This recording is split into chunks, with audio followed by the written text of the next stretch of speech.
Salut Romain. Romain? Romain? Non.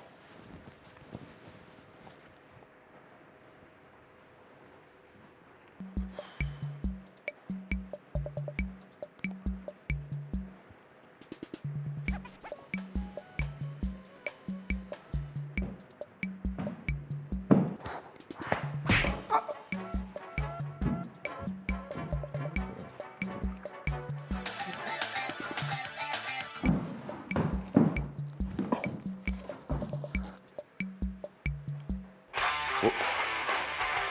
Ah bah. Allô Romain? Mais t'es où là? Désolé, je suis en retard, j'avais rendez-vous chez le médecin. Ah ok. Ouais. Il n'y avait pas un autre horaire pour le rendez-vous? J'avais rendez-vous à 11h. Ah ok, ouais quand même. À 11h, hier.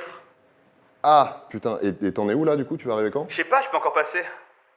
Ah, à demain non? Oui, voilà. Ok.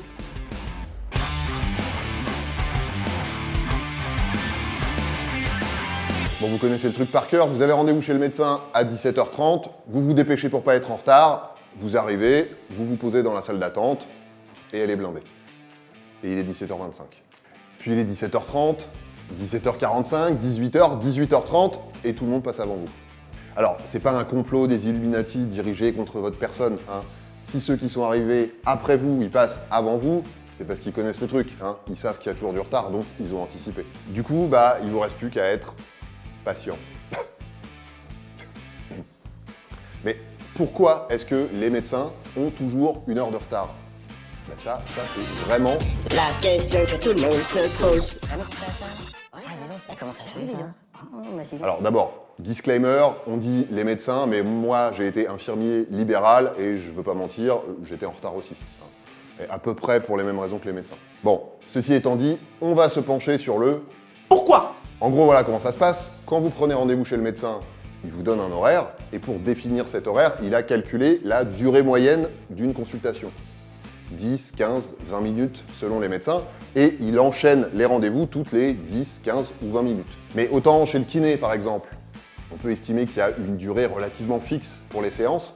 Par contre, un rendez-vous chez le médecin, parfois, ça prend plus de temps que prévu. Alors vous allez me dire, Pourquoi? eh ben, on va passer en revue les 6 raisons qui peuvent faire durer un rendez-vous chez le médecin. 1. Le cas est plus grave que prévu. Genre le patient, il vient pour un simple mal de tête et quand le médecin l'ausculte, il se rend compte qu'il a 20 de tension.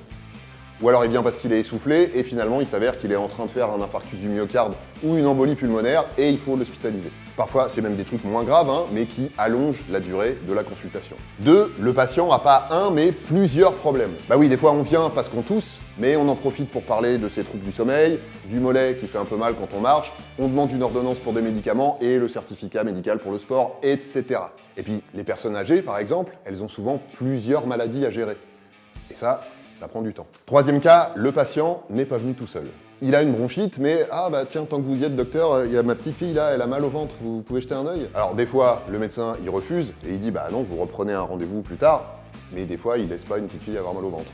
Donc il perd du temps. 4e, le patient ne va pas bien du tout. Mais oui, le médecin ça peut être la seule personne à qui on peut se confier. Donc quand il y a un patient qui commence à raconter ses problèmes, à dire qu'il a des soucis perso, des troubles psychologiques qui peuvent parfois être graves, c'est compliqué de lui dire « oui, mais enfin là, l'heure est dépassée, hein, donc ça dégage ». 5. Le médecin a une mauvaise nouvelle à annoncer.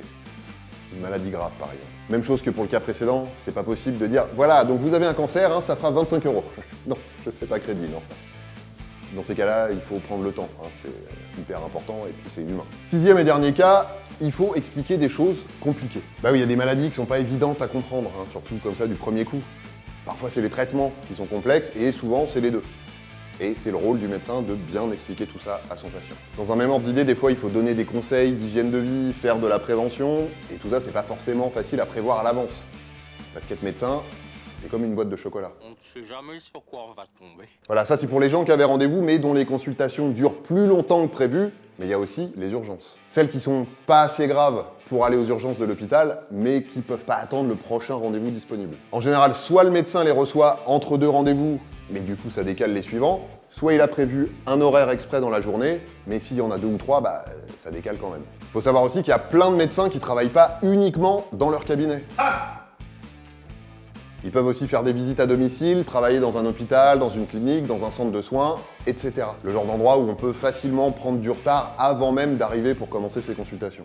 Bref, vous voyez qu'il y a plein de situations qui peuvent causer des retards, qui vont s'accumuler, et du coup on arrive facilement à 1 heure. Parce que 1 heure, c'est jamais que 6 petits retards de 10 minutes, ou 12 de 5 minutes, ou 60. Alors vous allez me dire, le médecin, il a qu'à prévoir 30 minutes par patient, comme ça, quand c'est plus simple, bah, il gagne un quart d'heure, et ça rattrape les cas où c'est plus compliqué.